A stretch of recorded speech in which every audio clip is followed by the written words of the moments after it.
YouTube is kind of strange about things, and I want to make sure that they're not too bad. But I also forgot that I have to add you in right there. So we should be live, right? Yeah, we are live. Amazing. I figured it out. So now it should be, you should be able to see it. Everybody is around. Hello, chat. Welcome for another NECRO live stream. Today we're only going to use the regular 2D model. Only because I don't have like the live 2D one set up, but we'll make through with what we got here. But today I have a special guest on, and you can introduce yourself to the great people. Hey everyone, I'm D18023. I'm a Mecha. I'm a fan of Mecha. I have a YouTube channel where I upload videos on Super Robot Wars.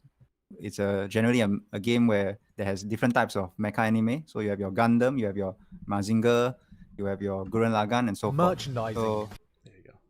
Sorry, I had to pull it up there so people can see it. no problem.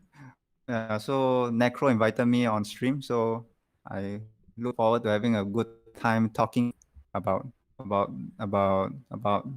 whether mecha is dying. Yeah, and I wrote some questions, and I hopefully I could probably use them for the most part. But yeah, that's what we got here. By the way, I forgot.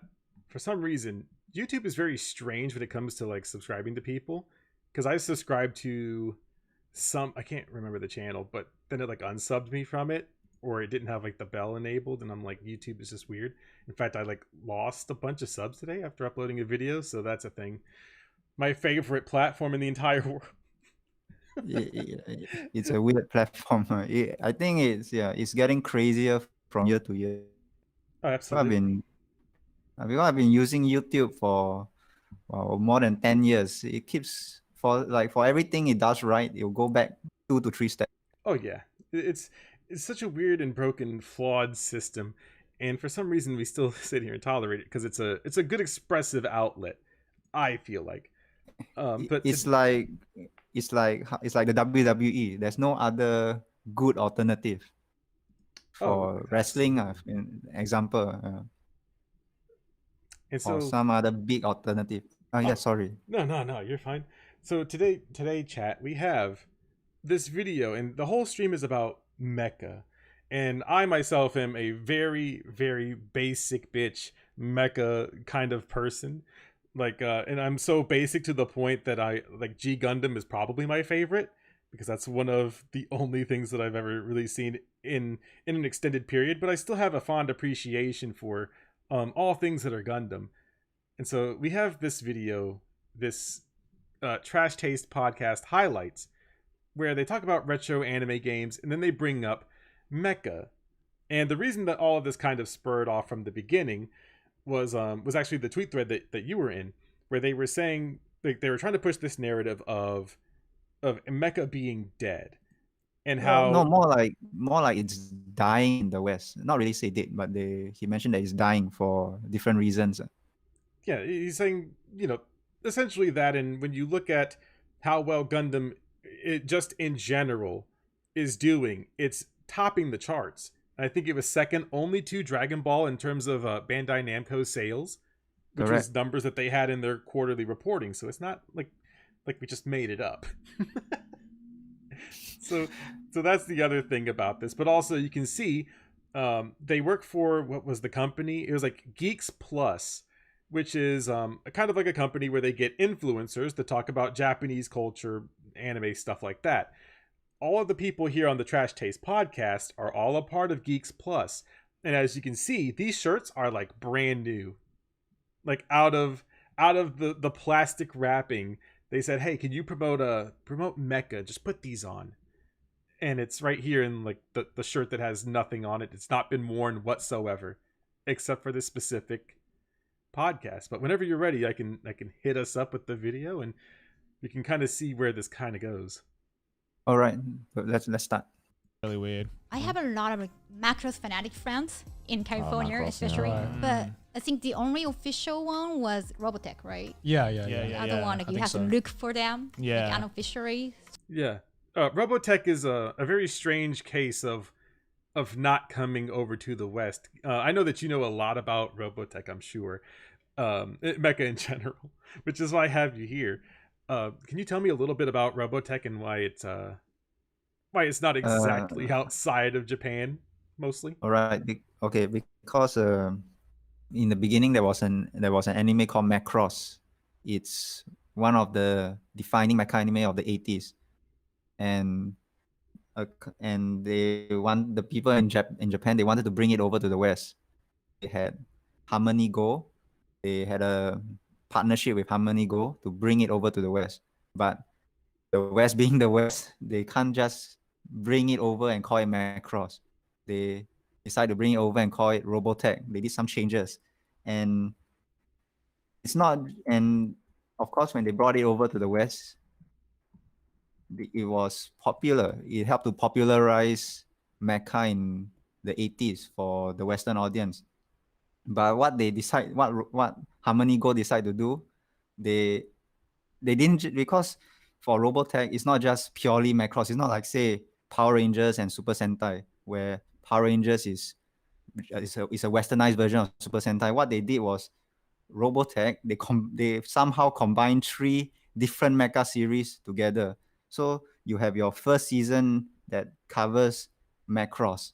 Then you have your second season that covers Southern Cross, which is a different mecha anime altogether. No relation to Macross, only through that they have the same moniker at the front, like Super Dimension. You have your Super Dimension Macross and you have your Super Dimension Southern Cross.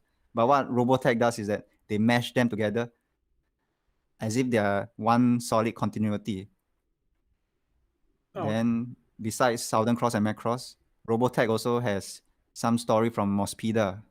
So it's a jumbled up mess, and they made so many changes to make it its own thing. But the problem is, it's very much like Power Rangers, where they take scenes from those anime series to combine them together while they do their own changes, give it their own narrative. So, of course, the Macross portion is the most popular. It's the one most people remember. Then, after the 80s, what Harmony Go did was, because they hold the licensing in the West, you can't have any Macross coming in from Japan to the West. So Macross, as a franchise, it continues to grow. You have your Macross, Do You Remember Love, which is a movie adaptation of the original. Then you have your Macross Plus, your Macross 7, your Macross Frontier, Macross Delta. Because Macross has stretched from the 80s all the way to the 2010. But Harmony Go, being a very difficult company, they have not allowed any other Macross property to come into the web. That is insanity. Hello? Oh yeah, you're here. Don't worry about the cutout. It's fine. Yeah, that's very strange.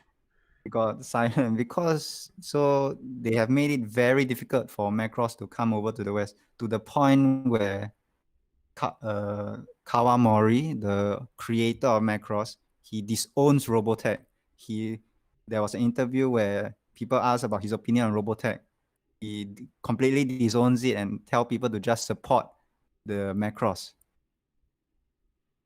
And he is pissed off because of Harmony Go. There's no way for other Macross properties to come into the West. Damn, that's a history lesson if I ever heard one.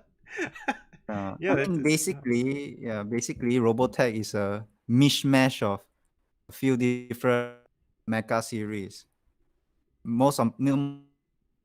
Mostly is Macross, but because of Harmony Go being a very difficult company, the original Macross properties that Robotech is based off cannot come to the West, cannot be localized, cannot be brought forward. So forth. Even the games also cannot be brought forward. Yeah, that's strange. I knew a little bit of just a very, very basic thing about it just not being here, but I didn't know the entire history because, like I said, I'm a very, very bottom of the barrel mecha fan, if you will. Which apparently, if you've only seen like one mecha or the wrong mecha, then apparently you're not. That's from a different person, not these guys. But I mean, it's all right. It's all right. I mean, we all have to start somewhere. Oh, of course. In a weeb, man. It's hard. Especially a retro weeb, because now like Macross or Macross, sorry, is like it's not got as big of a fan base as it used to, because now Mecha has just kind of like almost died in the like the Western fandom. Now I know that this is pretty much why we're all here. Yes, is we have this wonderful clip from Giguk himself, where Mecha is just kind of dying a slow, painful death, according to him. Where maybe he meant Macross itself, or just Mecha in general. I mean, I think he meant Mecha in general. Yeah, and what's your? Sure, he's talking about the. Yeah, go ahead. Yeah. I think he's specifically mentioning the anime portion of it. I think it might be good if we see the whole clip so we can dissect it a bit further. Yeah. Here, let me go. I'm gonna do a thing where I'm gonna go back just a little bit, so that way we can catch just the beginning part of what he was saying. So that way we can play it from point to point. It's not got as big of a fan base as it used to, because now Mecha has just kind of like almost died in the like the Western fandom. It's only the very dedicated fans that still keep up with everything like that. And if there is Mecha, then it's usually combined with some other genre that is more appealing, right? Yeah. It's like it's not usually like Mecha is the main. It's like here is the main, and we just add a little bit of Mecha to it. I think like the last big Mecha was probably Darling in the Franxx, and I'm pretty Oh, sure right. more people cared about Zero Two than they cared about the mechs. Yeah. No one was like, oh, Darling in the Franxx. Those mechas are cool. It was more like Darling in the Franxx. It was about damn, the inside of the mecha. Yeah, you were looking inside. It's like, damn, that booty thick. Yeah. That's all they cared about, right? By the way, any tuber, so I have to I have to pace myself a little bit. It's kind of like when you have too much sugar and you kind of have to like step back a little bit. So I'm gonna pull up my question list here that I slapped together at some point in the past few days. So what got you into Mecha? Because it kind of ties in with how only the dedicated fan base are still around for Mecha to exist. So how did you get into it initially? I got into Mecha when I was a kid, because when I was a kid, because I'm from Singapore, I'm from Southeast Asia. There were various channels that showed Mecha anime, but not in Japanese and also not in English. So they were some in Malay, some in Chinese. So the Mecha anime that made me a Mecha fan were God Mazinger and Gundam Wing. And luckily, sorry, yes? No, go ahead.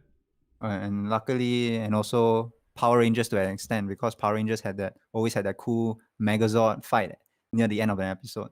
So those things contributed to me getting to Mecha. So then from there, as long as there was Mecha on the TV, I would give it a watch.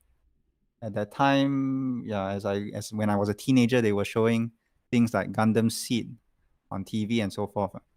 Then I also got into Super Robot Wars, which is a very good way of learning about other mecha anime and giving you reasons to go and watch them.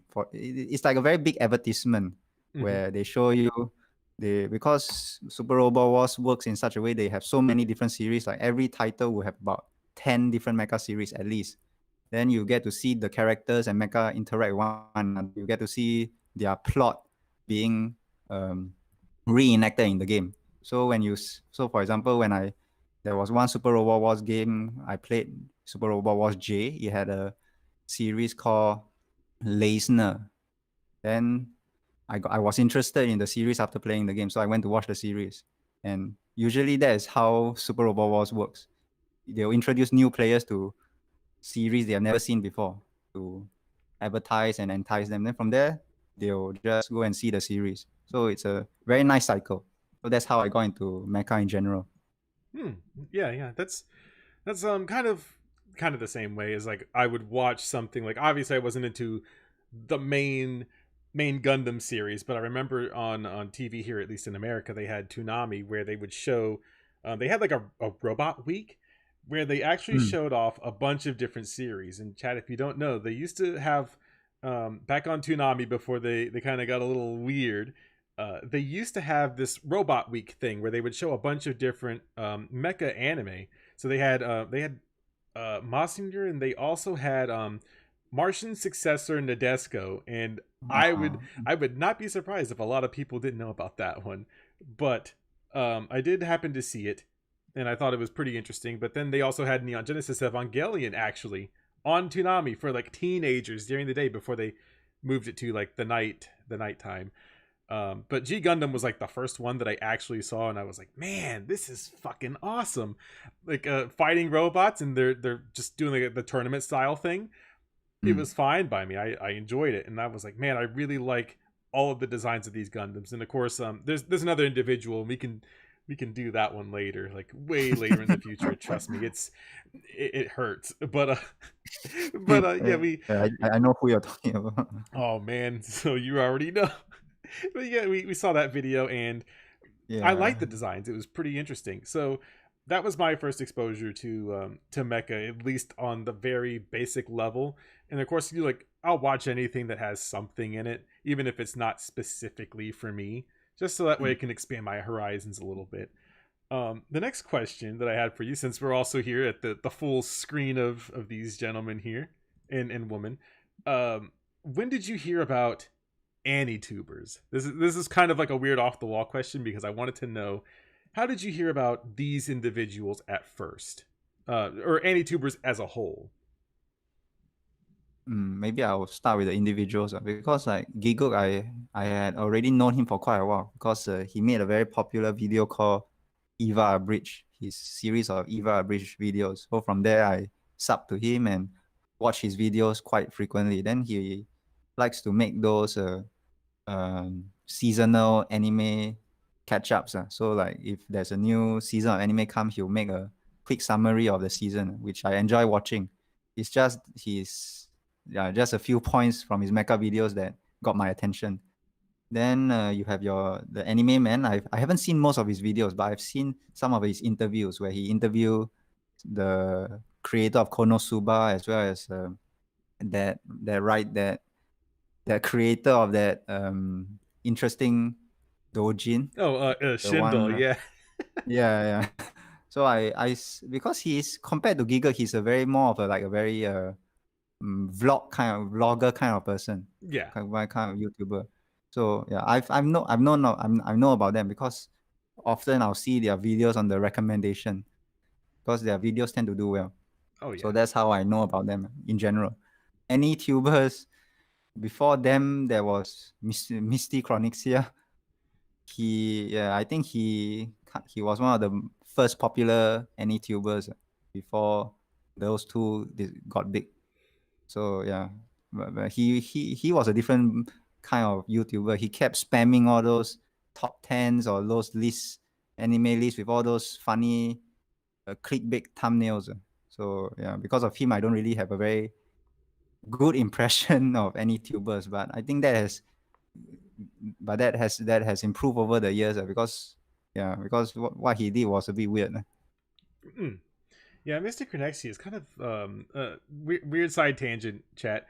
Mystic Connexia has kind of fallen off of the weird way of things.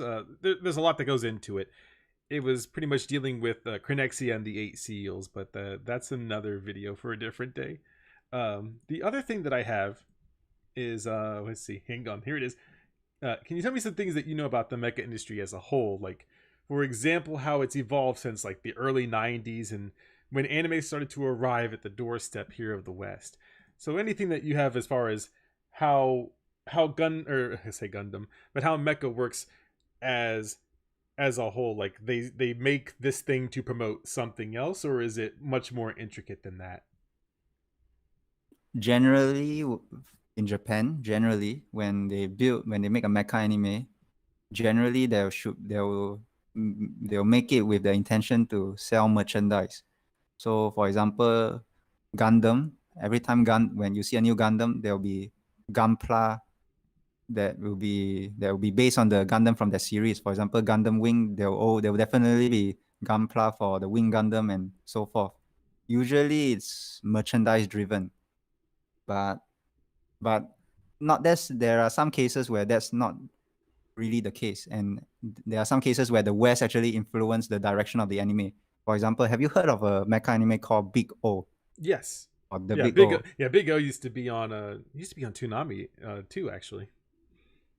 Because the interesting thing about the Big O was that in Japan, the first season, it didn't do very well in Japan. But when they brought it over to the West, it did quite well in Toonami, correct? Or is it Toonami? Yeah, it did well on Toonami, and I think they eventually moved it to Adult Swim, which is like a late night block that they have on the same channel. Yes, because of its success in the West, it got a second season. So in this case, the West influenced the success of that series.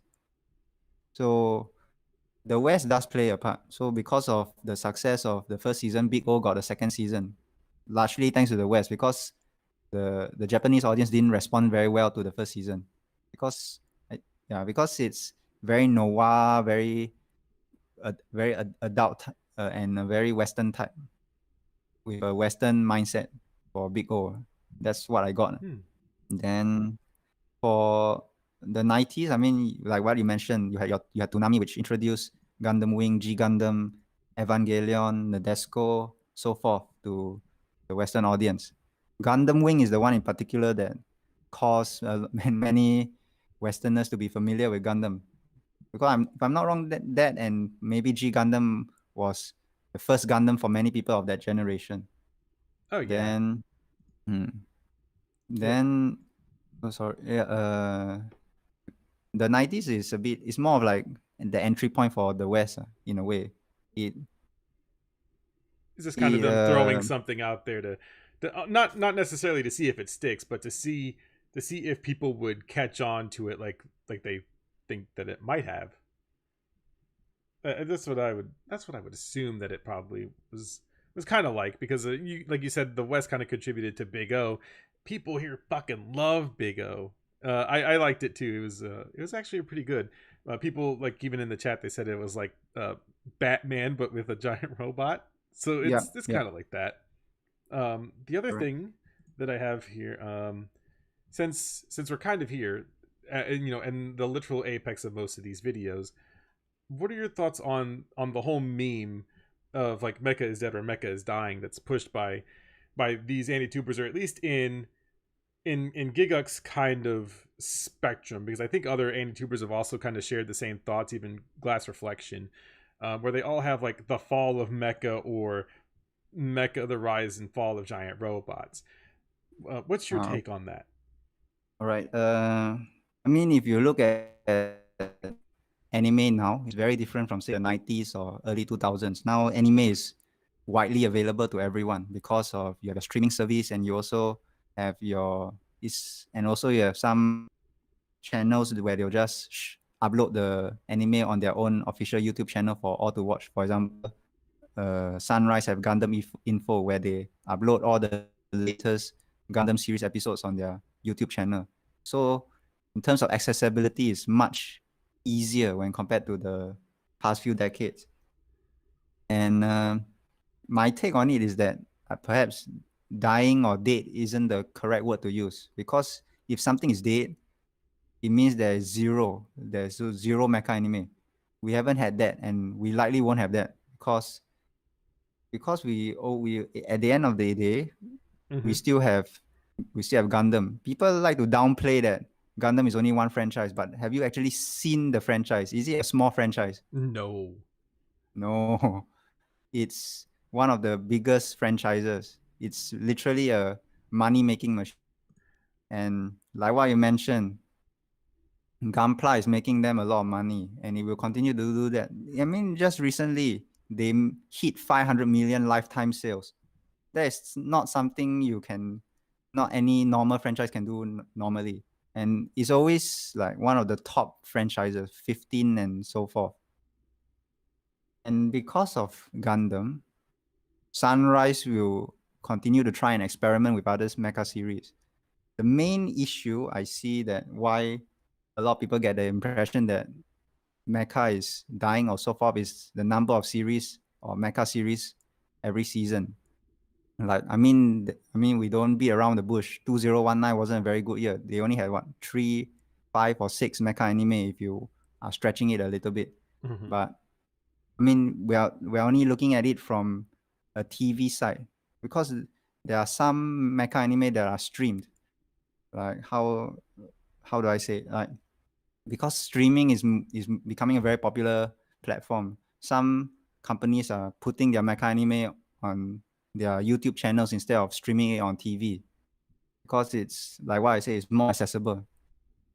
And it's not just Sunrise or Gundam. You also have Takara. You also have Takara Tomy. Do you know Takara Tomy? Yeah. They are the they own Zoids as well as the Transformers merchandise in Japan, and Yeah, it's I really continuing like to that. Zoids in particular. Yeah, Zoids in particular. And previously they had a series called Shinkalion. Shinkalion was making them a lot of money, but after it ended, things had a slump because Transformers, there hasn't been any new Transformers movie. I mean, there is a Netflix series, but it wasn't made with Takara Tomy's acknowledgement. I mean, because the West tends to do its own thing, while Japan tends to do its own thing when it comes to Transformers. So sales weren't very good. The only franchise that was continuing to do well was Zoids, because they had a new series called Zoids Wild, and it's not only in Japan. It's also, you can also see it in Southeast Asia, and they are promoting some new games with regards to the IP. Then also, if you look at it, you have Trigger Studios. They recently had a movie called Promare, which did okay. Then I think in 2018, they had Gridman, which is a anime sequel sort of to a 1993 tokusatsu series. And that series did very well. So well to the fact that it's getting a sequel very soon. Can you name me any other Trigger property that has gotten a sequel? Oh man, I don't know. I'm drawing a blank. Because no other Trigger series has gotten a sequel. Somehow it's what, less than 2 years they announced a sequel, because it did very well. But of course, I mean, Giga is saying things in the perspective of the West, but I mean, partially it's true, because the West doesn't have the same kind of fondness for the genre, in my opinion. That's fair. Yeah, I would say so. But I think that's pretty much all the mileage out of this good video, just because it kind of hits on like the main point, and then it just kind of tapers off into to more AnyTuber nonsense. So we have I know we have like some bits and pieces from like this video and the other one here. I think we can start with this one. Do you think? All right, yeah, it'll be good. So this is the part of the decline of Mecha in the 2010s. Can you give us a quick rundown on just like what it's going to entail from this point up to like a certain point? Okay, because he's not necessarily wrong with this video. In 2010s, there is a decline, mainly because of one series, 2012, that came out, Sword Art Online. That series caused a very big shift in the anime industry. It led to what we call the isekai boom or isekai bubble, such to the point where every company or what will churn out an isekai anime every season, to the point where, to the detriment of every other genre, not just mecha. Can you name me some big cooking anime in the last 5 years, for example? You'd have to stretch it because I don't think there's any. Sweetness and Lightning is the only one I can think of, besides like the one that everyone loves, Food Wars. Those are like the only two that I can think of. Because it's not as well as your cooking genre. I mean, detective. Is there any very big detective anime besides Conan? We had. I want to say that there was. Princess Principal. I don't think really counts as detective, but it's kind of like a tactical espionage kind of thing. As far as anything else, I don't think we've had. I know that there's been a few. a few detective ones. I just can't remember the name of them right off the top of my head. Because I would say that Mecha is in the same boat with these genres, because now the focus is on isekai, because the industry knows that isekai will sell, so they are moving their focus to isekai. That is one reasons why there is a decline. A second reason is also the format of anime now. Now every anime, most of them, how many episodes do they have? Typically in a season 12 or 13. Yes, it's a very big difference from, say, the beginning of the year. Beginning of the year of 2010s, most of them still followed the like 26, 24 episode format. So now it's very difficult. Now there are more anime, but they are shorter. And so it's very hard to get the attention of a viewer with just that many episodes. With like what he mentioned in the video, like you will need to be able to catch their attention within the first 3 episodes. But Mecha is a very different ball game, because they can't just do that so easily unless they decide to be a bit different. But usually those that decide to be a bit different, their success rate isn't very high from what I've seen. Then so you have your isekai boom, you have your changing the anime format. Then lastly, you could say that decade, because of all this, the quality isn't very good in compared to previous decades, from what I've seen. Because they have to rush through their storytelling, or they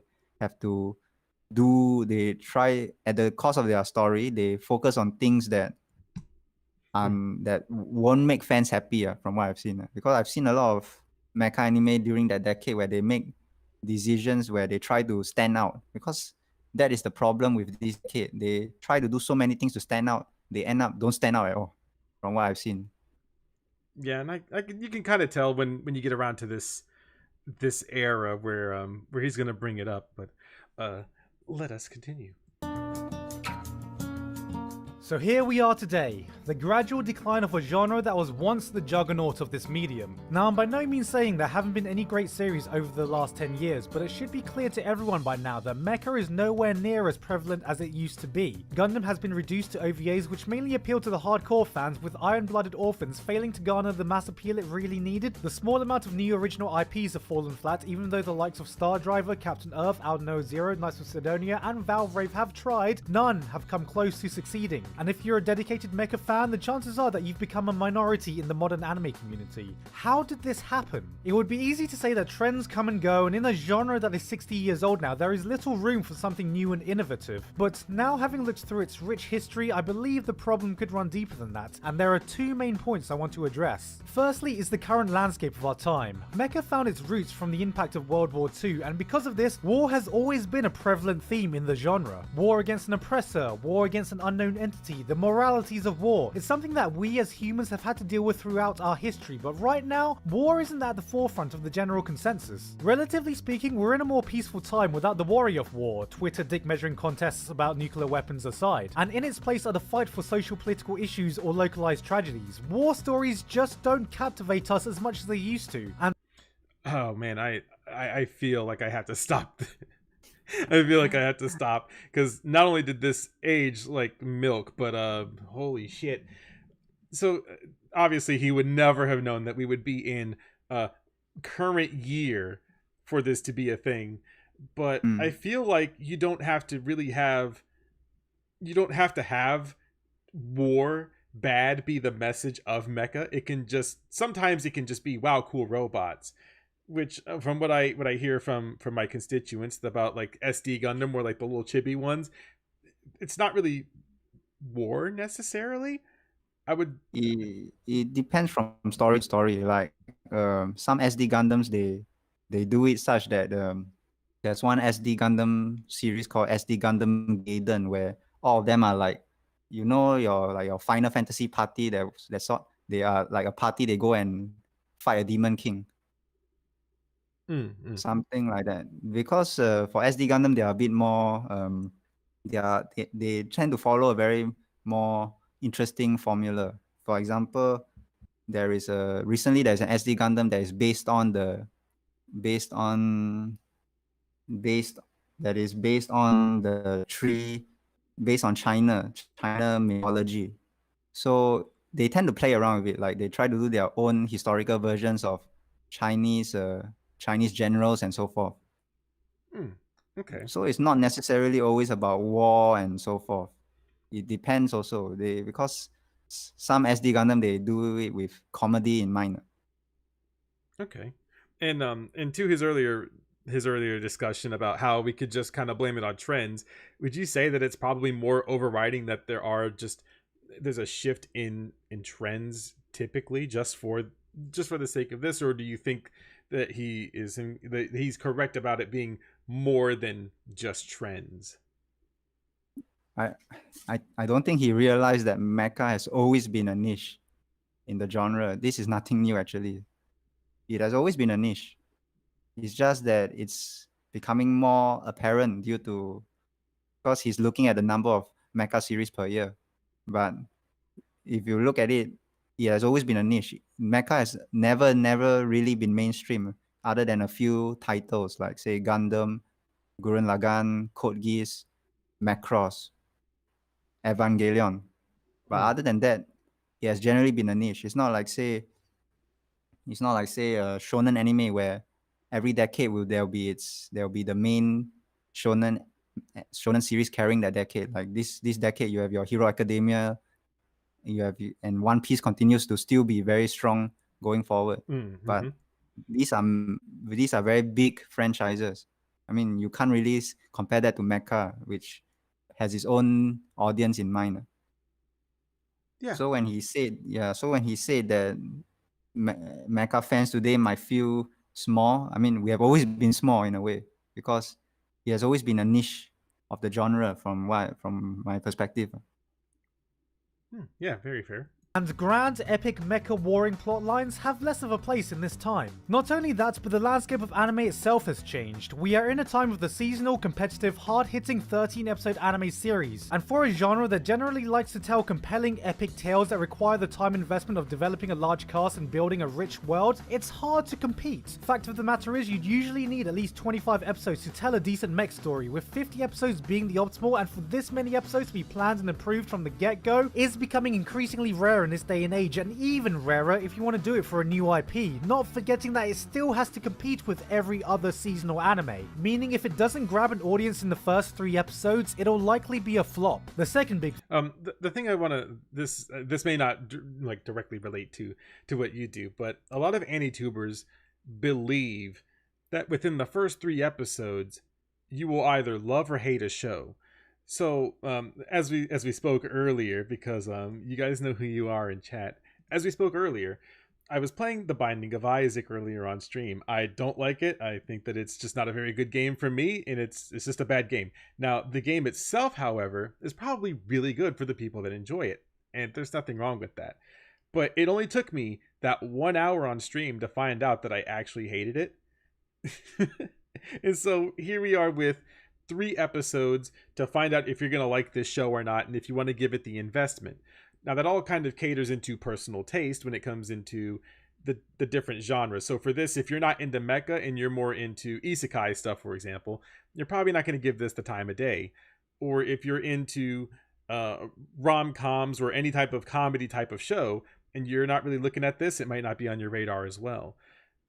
So most of the anti-tubers have always kind of pushed this other meme of 3 episodes, and some believe that you can't judge an anime off of its first episode, and some believe that you can.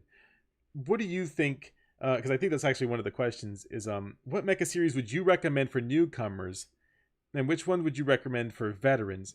Because I think that because chat, they obviously know like all the good stuff like you know it, so you would know where a good entry point is, because Giga kind of brings this up in the fall of mechas. Like there's no good entry point for mecha fans, but where do you think that is? Like, where do you think that that it could possibly just be that? Oh, by the way, if you are talking, it's because you're muted, I think. Oh man, I think we dropped him. There he is. Oh wait, Am I muted? oh there you Am I are. muted? Now I hear you. There you are. Oh, okay. So sorry. Yeah, I think there was some issues, but everything. Can you hear me? Yeah, I can hear you. Okay. Okay. For newcomers, I think it really depends on what they are looking for, because there are so many different types of mecha anime with different different tastes in mind. Like if you want your mecha anime with over the top action, you have your Getter Robo OVAs, you have your Mazin Kaiser, you have your Gunbuster, you have your Gurren Lagann, you have your Gao Gaiga or any of the Brave series. But if you want mecha anime that is a bit more like school-based, school of life, you have your Full Metal Panic, or you want your political drama, or you have your Code Geass, some Gundam series, most of which are very political. Or you will just want something simple, you have your Gundam OVAs, your 8th MS team, your Stardust Memories. Most of the OVAs are good, as in they are very standalone-ish. So you could just, and much shorter than the actual series. So you can just watch the OVAs to get a feel of Gundam. And the unique part is that most of them are very different. Like War in the Pocket, the perspective is from a little boy, and the other main character is just a newbie soldier, as compared to, say, Gundam Thunderbolt, where you have soldiers who are, some of them are crippled, while there's one who loves jazz and he loves to fight. So it's very different. There are very different series for different tastes, which shouldn't be an issue if you're looking for that kind of thing. Then in addition, you have your very grounded real robot series, like say Votoms, where it's very grounded and tends to be quite serious, where, because the main character in particular, he doesn't talk very much because he's a heart driven soldier, and he has been fighting all his life, that kind of thing. Or you want things that are a bit noir, a bit more interesting, you have Big O, which we have talked about, where the main character is basically like Batman but with a giant robot. Of course, there are some interesting takes, like you have some mecha series like Die Guard, where the main characters are salarymen who fight like natural disasters. They just come, like for example, natural disasters like a tornado or hurricane. But in this case, the monsters are the tornado or hurricane, so they are like dealing with natural disasters in a way through a giant robot, but they are still getting paid and so forth. Like it's part of their job. Then you also have some mecha series like Gun Sword or Gun Sword, where the main character, because some guy with a claw killed his wife on his wedding day, so he's out for revenge, and somehow mecha is a very common thing in that world. So he'll use his giant robot to hunt for the killer, while also helping people along the way. So yeah, there are quite a lot of series that can appeal to newcomers, and it's not just the common names like Gurren Lagann or Code Geass. It's a very wide genre. It really depends on what you're looking out for. As for the veterans, if they can always try to expand their horizons, they can try some of the moderated mecha anime like Dragonar or Hero Man, for example. I mean, that's because they're at that stage where they have seen most of the good stuff, so they should try to look at the more of the hidden gems and so forth. Okay, yeah, that makes sense, because like I said, I'm very basic. So G Gundam to some people, at least in the climate of like shonen series or these tournament based arc series of stuff, something like that, it'll be probably more their forte. And it's a thing. We all have to you have to spread it out a little bit, see what's happening.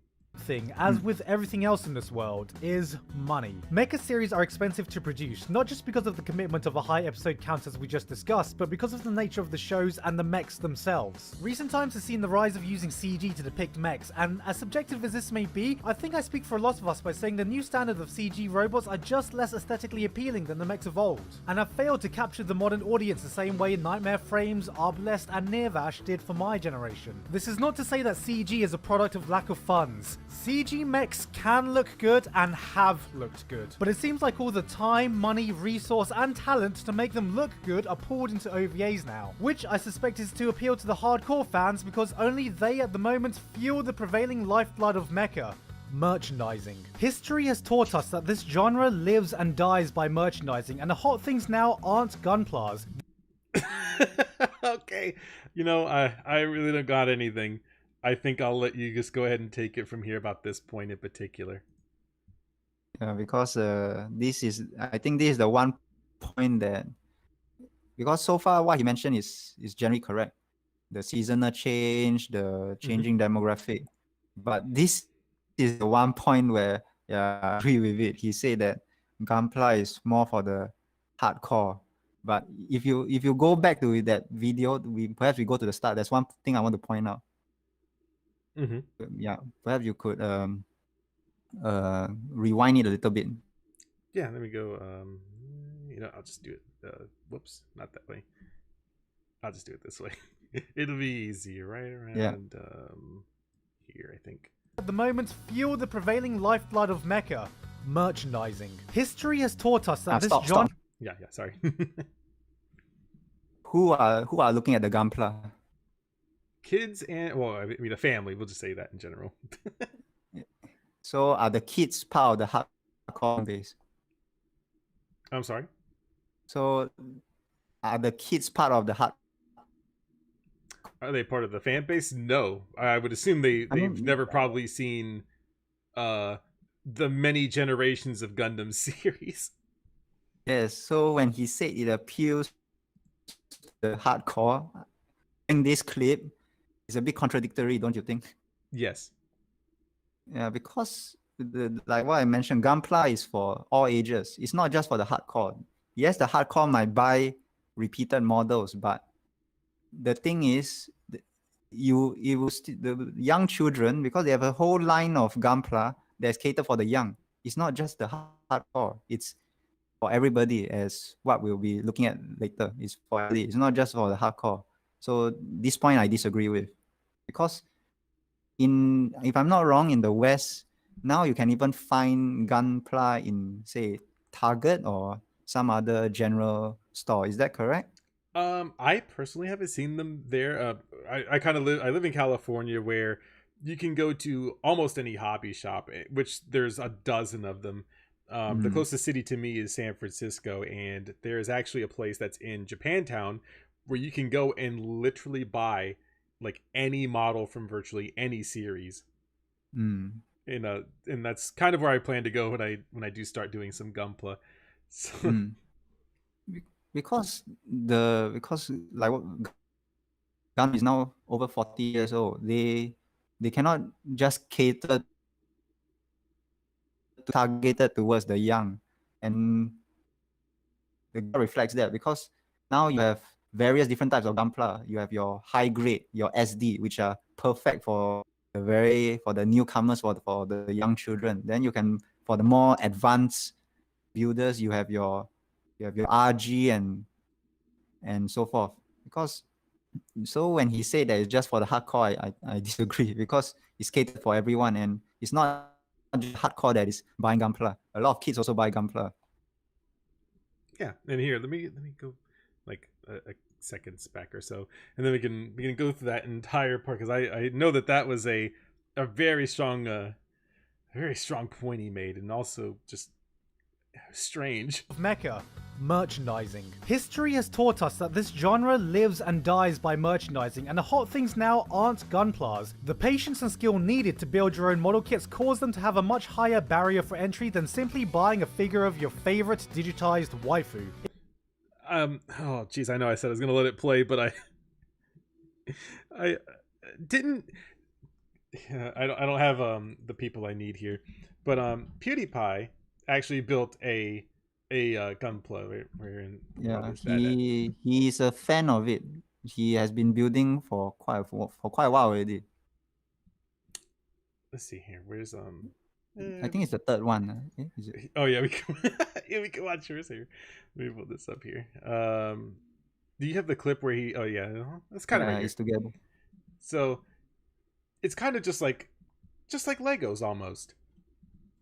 And it has the instructions right here to tell you where things go. So if you build like Lego model kits, which is very insanely popular, I would say that that's probably more popular here than Gunpla is, simply because Lego just has always been a thing. And then of course you have Mega Blocks if you're a poor person. I'm just kidding. That that is like a thing that that they do here is Mega Blocks are like the discount Legos, so they're not good by proxy. But yeah, most people build Lego model kits, and that's why they go for thousands of dollars whenever you do like create them.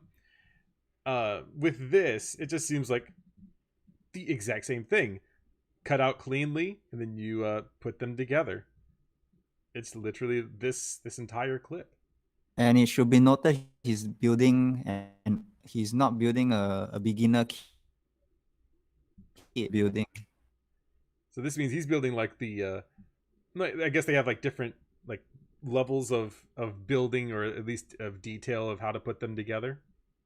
Correct. He's building a more, I would say, a more seasoned model. It's for more season. It's not so straightforward. It shows that he's into the hobby. I like how chat says that Mega Blocks was and still the shit, only because of Halo. Yeah, Halo did have like that weird like Mega Blocks thing, didn't they? It becomes a hobby rather than a casual purchase, meaning they end up appealing to the dedicated hardcore fandom as hardcore fandom literally just show children. Yeah. opposed to the mass audience. Keeping them happy with high quality OVAs they will definitely appreciate instead of a big push to appeal to the casual viewer. Mecha, it seems, just isn't as profitable for a mass audience anymore, and which is incorrect. As you and I have both brought up, the quarterly earnings for Gundam, like just as that single franchise by Bandai Namco, has literally been doing as good as it's ever done, because it's more available, it's more widespread now than it was before. And even then, it's second only to Dragon Ball, which is pretty much an international franchise where it's not just here in America and it's not just in Japan, but it's literally the entire world has Dragon Ball in their hands. Correct. And it should be noted that before Dragon Ball Super came along to revive Dragon Ball, Gundam was number one for most of the charts. Ooh, I did not. It's only recently because of Super, as well as the Dragon Ball mobile games and so forth. If not for Super and for the revival, Gundam would still be number one, unquestionable. Oh, you still there? Yeah. Oh, okay. Sorry. Then I see a lot of people like to bring up that it's only Gundam, but then let's use their logic. Do you think the kaiju genre is dead because we only get a few Godzilla movies every year? Yeah. Or do you think like the giant hero genre is dead because you only get, say, one Ultraman every year? Yeah, that's true. You know, that's kind of the thing. Go ahead. Or do you think the detective genre is dead because we only have Detective Conan that is carrying everything? No, because we have other detective shows. They're just not ones that get picked up by, as Giguk puts it, as the mainstream, which I guess could be the same as as Mecha, the way that he's implying it. But yeah, like you said, it's just kind of, it exists within a plane, and I think we can actually look up like I have to go to here instead. Sorry, chat. Oh no. There's a lot of things that the chat's gonna probably pick up on. So let's see if I can type in we'll type in Detective Conan as I fumble through this. Detective Conan has been going on for a long time. They call it something different here. They called it Case Closed. Ran by Funimation at some point, and Crunchyroll. Fuck Crunchyroll. And I think they kind of listed under mystery. So we've had mystery shows, but that's kind of like a general, like, it can be anything, like Attack on Titan. They don't really classify it as the detective, but you can kind of just put two and two together. Like Black Butler is one of the most famous ones, one of the most famous examples. I think Durara, I've not seen it. I've seen a little bit of it, but I think that's kind of like a detective-y mystery kind of thing too. People really enjoy it. What is Dead Man Wonderland?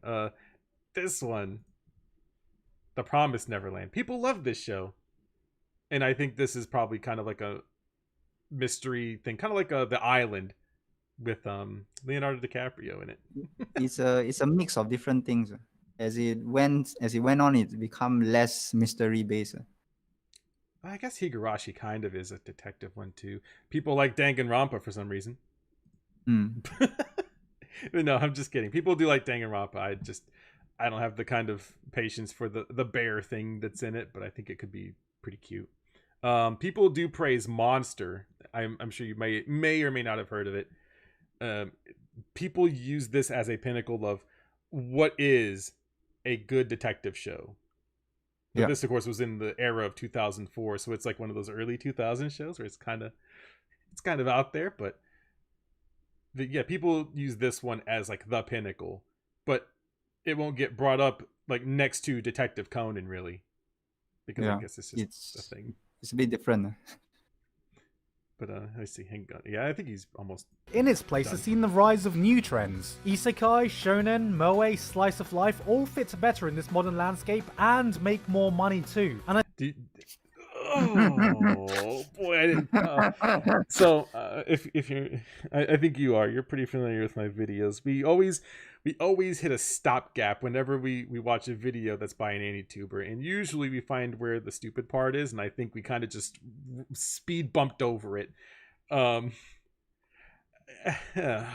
my god, I don't even think we've already hashed it out with the sales numbers, so this is literally the thing about this is that he mentions it, but I don't see any statistics. I want to see the statistics. Oh, they don't do that. He has no links in his description, nothing. Yeah, a lot of them don't. Researcher, excuse me, this dude edited the video and researched it. Now I have to look this dude up later. No, he's all right, but that's the thing. I want to see the sources.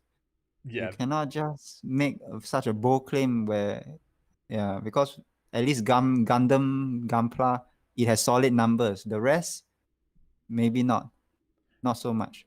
yeah, and that's kind of the thing too, is big AnyTubers, not that they really care that much about it, but they don't bring up the statistics or the research behind it, but they will say that this is the case. Like, as you just saw, they'll say these are selling way more merch than Mecha. Maybe I'm just mishearing him. better in this modern landscape and make more money too. And They don't.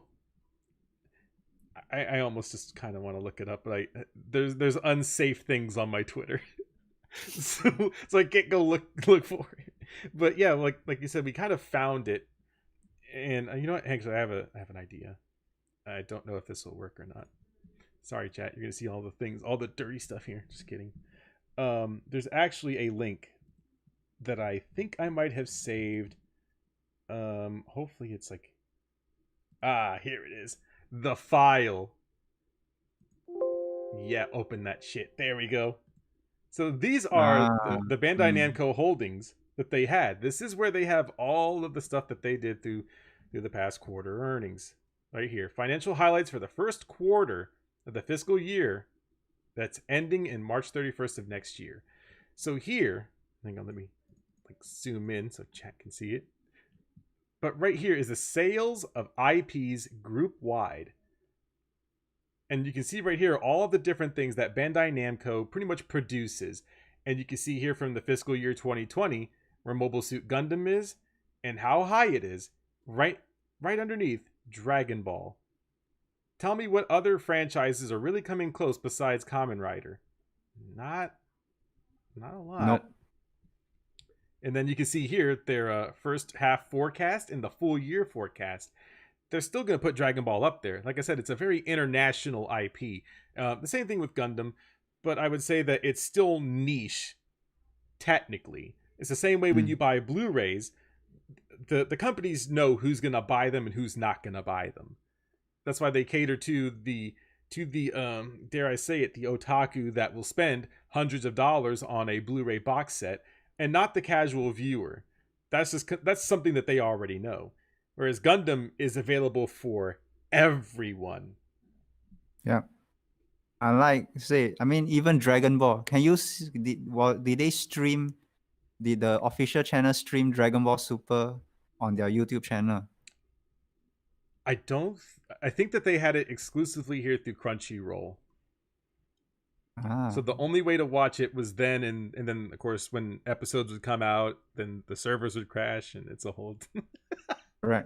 It's a whole. It's thing. not like, yeah, correct. It's not like, say, Gundam where they'll post all the latest episodes on their own YouTube channel. It's a bit different, where it's a more official source. I mean, you don't see the other isekai slice of life or shonen series doing that with their own YouTube channel. You don't see that. I mean, do you see Toei live streaming or putting the latest episodes of One Piece on their YouTube channel? No such thing. Yeah, so technically Dragon Ball has mecha. It did for like literally 30 seconds, and then they were like, Red Ribbon Army is they're kind of different. But but even then, that makes it even worse. Yeah, that makes it even worse then, because then it's like Mecha is still dominating even with that statistic in there. so Chad, it really never ends. And I think the most interesting thing to come out of this story is with the rise of idol shows, for as I mentioned earlier, you can see the early roots of idols sprouting from Mecha, and whether it's been AKB48, Idolmaster Xenoglossia, or oh boy, no one remembers that. Macross, the two genres have always been connected. But while the original Macross is more remembered for its mecha elements, the same is no longer true for the franchise, as Macross Delta's main fanbase interactions comes from their idol group. Hell, if we look at Studio Sunrise, the Gundam studio, the studio that thrives on its love for giant robots, we can see that it's not been Gundam that's been their money-making machine for the past decade. It's Love Live. Love Live is the property... Okay. All right. You know more of the numbers than I do, so I'll let you take it from here. No, it's a bit false. Gundam is still making the money for them. Perhaps when he meant Love Live, perhaps he means the DVD or Blu-ray sales, because those are selling. But compared to the Gunpla sales, it's a different story. So I'm trying to assume that he's talking about perhaps the DVD or Blu-ray sales, or maybe the album sales. So that's a bit different. Oh yeah, that is making money for Sunrise, while Gundam is making money for Namco Bandai in other areas. I think that's my assumption. So one of the things, I don't know if you may know this. I know on some websites, Mecha technically kind of encompasses Symphogear in some respect, because it's like it's a thing. I love Symphogear, but what people don't understand is like the IP itself is Symphogear, but the music is by Elements Garden. It's something like that. That's the company that produces all those songs. They produce it and they do everything, and they kind of just use it under the name of Symphogear. So when you buy something that is from Nana Mizuki, for example, most of it is from Elements Garden. Even what's the show called? It's one of the shows that got me into making videos in the beginning. But they used one of her songs as the opening, and that was by the same company, Elements Gardens. It's so. That could also be a factor. I don't know if that's technically true, but I know that when you look at the credits, it'll kind of tell you. I love Symphogear. It's my favorite, dude. It's good. Dude, if that's my recommendation, go ahead and start from season 1 and then forget about it and just move right into season 2. Season 2 and forward, because it's the way I describe it to people is it's kind of like a Marvel movie, but it's actually good. I'm just kidding. It's kind of like watching Marvel movies. So like in the first episode, it kind of starts off with a bang, and you know that you're watching something that's really quality. That has allowed the studio to thrive in the modern age. Yes, you heard it here first. Idols killed mech anime. This, of course, is all my own speculation from looking at the history, as there is no definitive answer for why it has happened. But whatever the reason, Mecha has found itself in a sorry state compared to its yesteryears. And whether there will be something to reignite it back into its glory days, only time will tell. This is good video editing. Much better than mine, by the way. But he's, then he gets correct. into the future, but it's kind of neither here nor there, to be honest, because we can see 2018 was very unkind to this opinion here. it's a maybe thing. yes and no. It depends. It depends on how you see it. Because it's a half glass, half empty kind of. I mean, for us, it's a more of a half full or half empty. Half empty. Yeah, he goes into it. I'm pretty sure because it kind of relates to the other video that he had, where he kind of left it on an optimistic note, where oh well, maybe we will get more of these shows, and then in the follow-up video, he kind of just goes back like, oh, I don't think we're gonna see anything, guys. It's kind of like watching Dark Side feel in a way, where guys, I don't think we're gonna hit the tip skull, guys. I don't know what we're gonna do, and it's kind of the same thing. It's kind of just like a bait to get people, I guess, probably interested in it. Maybe it's a weird 300 IQ play. I couldn't say one way or another. I mean, he's being optimistic. He's being half full optimistic. Mm-hmm. And then he gets to this other. Yeah. Because in that video, he still had hope for Darling in the Franks, but then, yeah, we know what happened. Oh boy, yeah, we do. Coming out than anyone can feasibly keep up with. This year there have been a total of 3 new TV mecha shows. Yeah, this thing where he counts these, but it says with the asterisk next to it, not including films.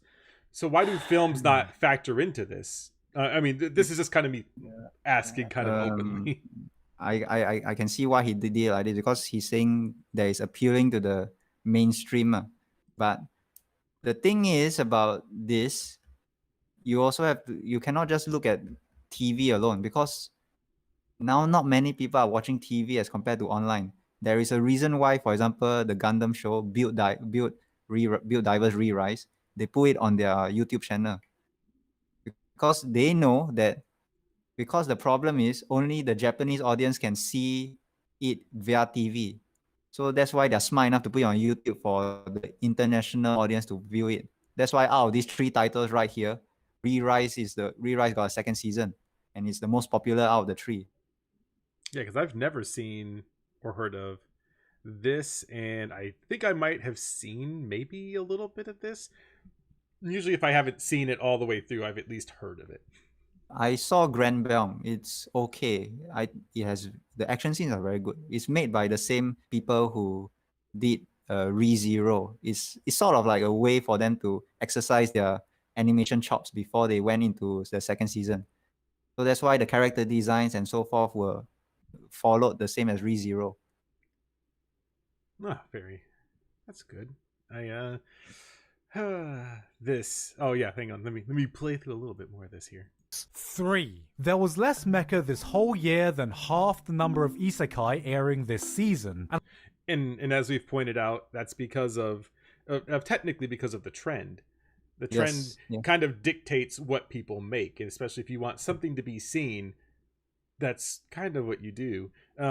Even in of the video I speak of, I might make a video on it, where he says, "Oh well, they took something that was popular at the time and threw a Gundam coat of paint on it." And I said, because it was popular at the time, and they found the trend, and they really didn't have to really deviate from that. And so that's kind of where the trend argument kind of comes in for this, in my own opinion. And I can also say that in this whole year, there's only really been one big mecha show that's been released. Neon Genesis Evangelion. Which was technically released before, but we're bringing it up now because Netflix. Yeah. Which they're not doing so hot right now. Yeah, because of that show that starts with a C. Oh boy, we will not. I don't want to talk about it, dude. Let me just tell you, my experience on Twitter has been degrading for like the past couple of days, because I see clips of it and I'm like, I just can't. Yeah. but this is essentially the whole thing, guys. So technically, Mecha is not. It's not dead. It's never really dying either. I don't even think that that's a right statement. Like, would you say that Mecha is dying per se? No. Not at all. I mean, like what we have mentioned, we look at the sales, we look at the trend and so forth. It's Mecha has been around since the 70s.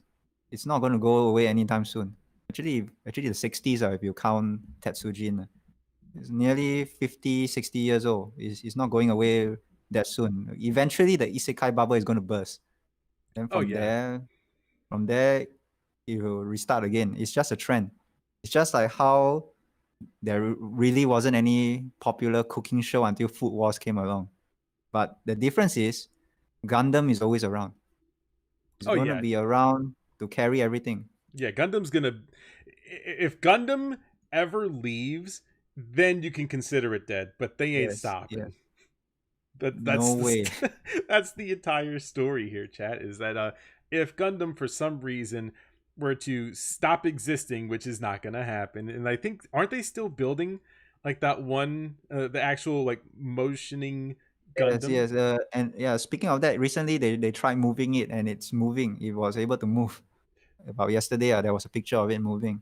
Oh man, this is gonna be amazing. We're gonna finally have our actual giant robot wars here soon, chat. But and so is there I know we're pretty much at the end because there's not really much you can extrapolate from Giguk and this meme, and I think the glass reflection tweet, if I can look for it somewhere, I know that was kind of like a thing where we don't have enough mecha, it's dying, guys, we got to revive it. It's kind of like it's just a thing that they've been saying because they're influencers. That's kind of their thing, is to tell people, hey, this thing is starting to die off, let's get it reinterested so that way they can move it forward. I don't know if you're familiar with the Flying Colors Foundation. It's kind of like this weird conspiracy theory, almost it's like my conspiracy theory, of where these individuals that are involved with trying to get analytic data from everywhere around the world have to try to figure out what the people want. So what they do is they get influencers, specifically the people of the Trash Taste podcast, where they sit around and they say, man, wasn't it like great when we had X, Y, and Z? What if we could have X, Y, and Z? And so they kind of use that to influence people to say, oh, I guess I'll start watching Mecha now because it's a really good genre and it's dying. I want to see what it's all about. And but the same thing that happened with the Flying Colors Foundation is that they kind of did some weird federal law breaking and state law breaking and things like that to kind of circumvent the system, and they asked a lot of personal questions about people's mental health, things of that nature. So with Geeks Plus and these guys, Giguk and the Anime Man and even Connor, I think that it kind of comes into question that they're kind of propagating this in such a way for it to be kind of like a push to get people to look into Gunpla and to look into Mecha in general. Perhaps it could be reverse logic in a way. Yeah, that's yeah, the way that I think, anyways. Is that it's some huge big brain strats that they're trying to employ here, but who really knows, right? Yeah. Before we go, I know that you also have a YouTube channel. If you want to, go ahead and we can do a shill segment for you. No, it's okay. I mean, if people if people like what they see, then they can feel free to subscribe. Yeah, you guys should be good chat. Go and subscribe right now. Yeah, let me copy the link so that way you guys can just find it. I think I copied the link to like the video, but but you guys need it to actually go there and subscribe. Because let's just face it, you're doing like way better on YouTube than I am. I've almost kind of given up, but not really. No, it's okay. I think the last time I saw you only had like a few digits or what, but now it's getting better. It's okay.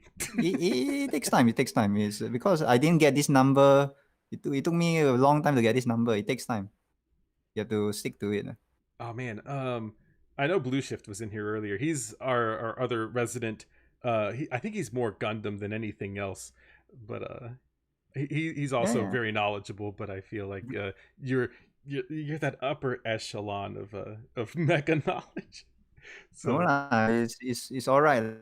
I mean, if you watch a bit, you kind of get the. I mean, it also can be attributed to Super Robot Wars that help to spark that fire in a way to learn more. yeah, I'm definitely gonna try to invest in some gunplay. And like I said, if I do that, like I said I was gonna do on Twitch, I need to actually get that fixed up. Then we're gonna build a gunpla on stream, buy it, set it up, dude. But Actually, before we end, perhaps we could see that PewDiePie video. I think what he says is completely goes against what Giga was saying, which is why I uploaded a video. yeah, we can watch it. We can watch the whole thing here, wholesale. History has taught us that this genre lives and dies by merchandising, and the hot things now aren't gunplas. The patience and skill needed to build your own model kits cause them to have a much higher barrier for entry than simply buying a figure of your favorite digitized waifu. It becomes a hobby rather than a casual purchase, meaning they end up appealing to the dedicated hardcore fandom as opposed to the mass audience. I think Gundam is for all ages. Small brain, big brain. You can do different sizes. There's different difficulties, I guess. Try it out. Depends how picky and how serious you want to take it. Gundam. Alright, with how divisive the world is, Gundam builds should be what brings the Earth together, right? Anyone can build it. It transcends all ages and races and genders and shit.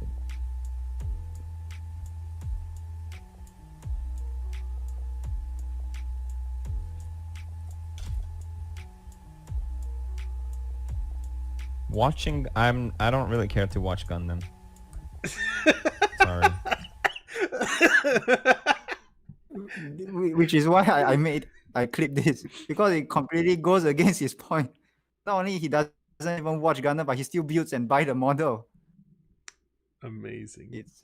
It completely goes against that point, which I couldn't resist. It was perfect. Yes, this video is very reminiscent to me of Krobcat. Krobcat is one of my favorite content creators. He doesn't make videos that much anymore, but I think he will probably come out with a new slapper here very soon. So that's something to look forward to. It's very reminiscent of that, where he kind of just puts cuts together and he'll make some good videos. I would definitely recommend everybody check that out, and check out this video too. So, which is linked in the description. I did get that right. See, I'm smart, big brain. But yeah, that's pretty much all we have, chat. Unless you have anything else that you wanted to add. I think I should mention just one last point, that recently there was a report released by Sunrise, where the guy in charge of Gundam, he mentioned that it's only recently now that their plans are shifted towards outside Japan. That means so far they have been very half-hearted with pushing Gundam in, say, the West and China. It's recently that they are shifting their attention. That is why one of the SD Gundam series, where it was made with the Chinese in mind. It was basically like the Three Kingdoms, but with Gundam involved to cater to the Chinese audience. So eventually they are going to do the same with the West. Perhaps with the Hollywood Gundam movie. How can a genre be dying if they're going to make a Hollywood movie of Gundam? Yeah, that's where they're going to kill it, is in Hollywood. Like, they're going to actually just take it out back. Just kidding.